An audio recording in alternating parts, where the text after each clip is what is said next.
If you're trying to get back to sports after ACL surgery, you might want to hear this. Testing is not optional. And I'm not talking about the testing that your surgeon does when they check up on your knee, pulling on your knee, checking your graft, and telling you that everything looks good. I'm talking about whether your knee can actually handle the things that you want to get back to. Can you trust it when you're running full speed? Can you trust it when you're landing on one leg? Can it handle cutting or changing direction side to side? And I believe this is where a lot of people get into trouble. They're 9 months post-op, maybe 12 months post-op, or sometimes even longer. But the second they try to play again, it's hard to fully trust and be confident with the knee. And that's usually because testing was never done at all, or it was just incomplete. So in today's video, I want to break down 4 testing categories that you should do before you ever return to sport after ACL surgery. And by the end of this video, you'll understand why somebody can pass strength tests but still not feel confident when it comes to sports. Hi, my name is Josh Irwanto, a physical therapist and ACL rehab specialist. I've been doing this for over 10 years and I've helped hundreds of people get back to their sports and running confidently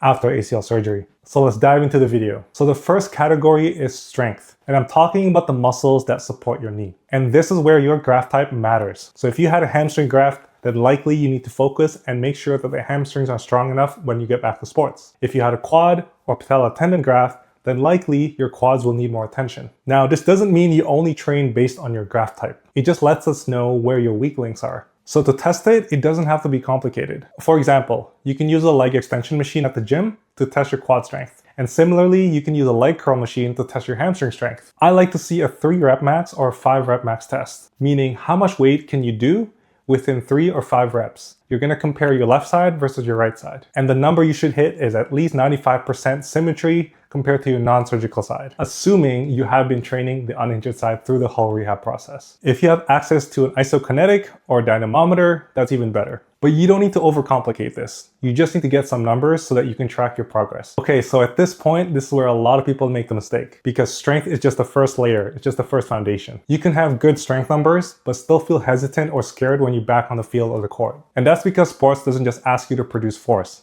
It'll ask you to produce force quickly. And this brings us to the second category, power. This is a big one because a lot of people after ACL surgery lose that power or explosiveness. That quick push-off when you're on the pitch trying to make that run, but somehow it feels delayed or flat. This is because strength and power are different. Strength is how much force you can produce, but power is how quickly you can produce that force. And for the sports you're trying to get back to, it needs both. If you're interested in this particular topic and how to develop that power back, I made a very specific video on this in my YouTube channel, so I'll link that in the description. So there are a few ways to test power. An easy one to do is the hop test. There's single leg hops, triple hops, and crossover hop for distance. And again, similar to the strength numbers, these aren't perfect tests, but I do want to see at least a 95% symmetry, meaning you want at least the distance covered to be 95% close to your uninjured side. But I want to be very clear here. It's not just about the number, but it's how you produce that number. See, our body's very good at finding compensations to try to protect the knee. So most of the time with these jumps, our bodies will use our hips instead of our knee. Another power test that I like to use is measuring your vertical jump on one leg. Measuring jump height has very good transfer to other power metrics, meaning if you get really good at jumping up high,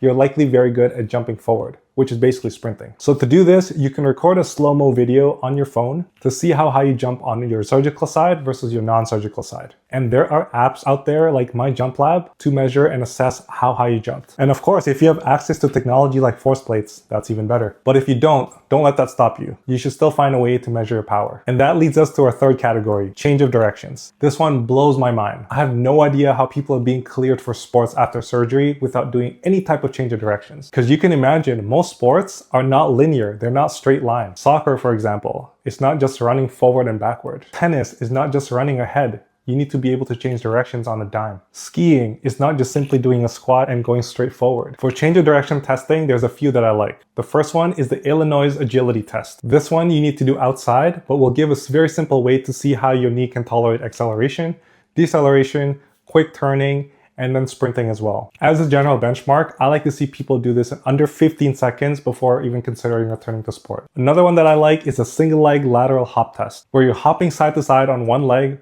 40 centimeters apart, and trying to complete this in under 30 seconds. Now we're measuring how many hops you can do in under 30 seconds. We try to aim for at least 55 to 60 reps. And again, it's not just about chasing these numbers, but actually seeing how they were done. Now, even if all of that looks good, there's still one more piece that I like to look at, that can completely change and decide if somebody's ready to return or not. And this one doesn't show up on a strength or power test. It shows up when someone's back on the field or the court or the hill, and somehow they still just don't feel confident and trust their knee. And that's the psychological side. If you're going through rehab, you know exactly what I mean. And it doesn't just magically come back just because the strength numbers look good. I've seen people who are super strong in the gym. They're hitting their strength numbers, they can squat, they can produce their leg extensions, but when they get back on the field or the hill or the court, you can just tell they're not ready. You see them slowing down before they cut. They're avoiding jumping off that surgical side. Or on a 50-50, they might just let someone else get the ball. This is because it's not a knee problem. It's a brain nervous system problem. He needs to trust the knee again. So two things that I like to assess for psychological readiness are the ACL-RSI and TSK-11. These are two great questionnaires that are specific to returning to sport and ACL injuries. And by doing these regularly, I'd say monthly, you can then track to see how your confidence improves over time. And the way you build that trust is not just by forcing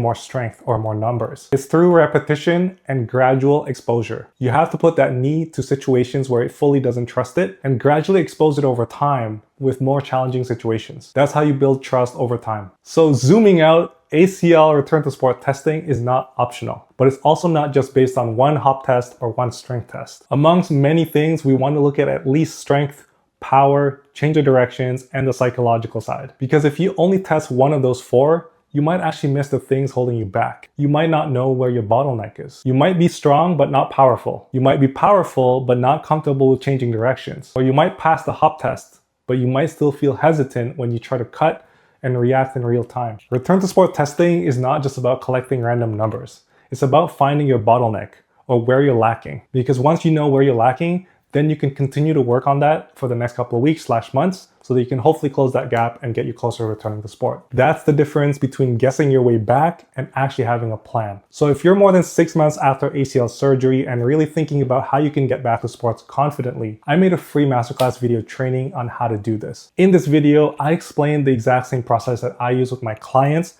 to get them back confidently. So that's the video for today. If you enjoyed it and that was helpful, please consider liking and subscribing. I'll talk to you in the next one.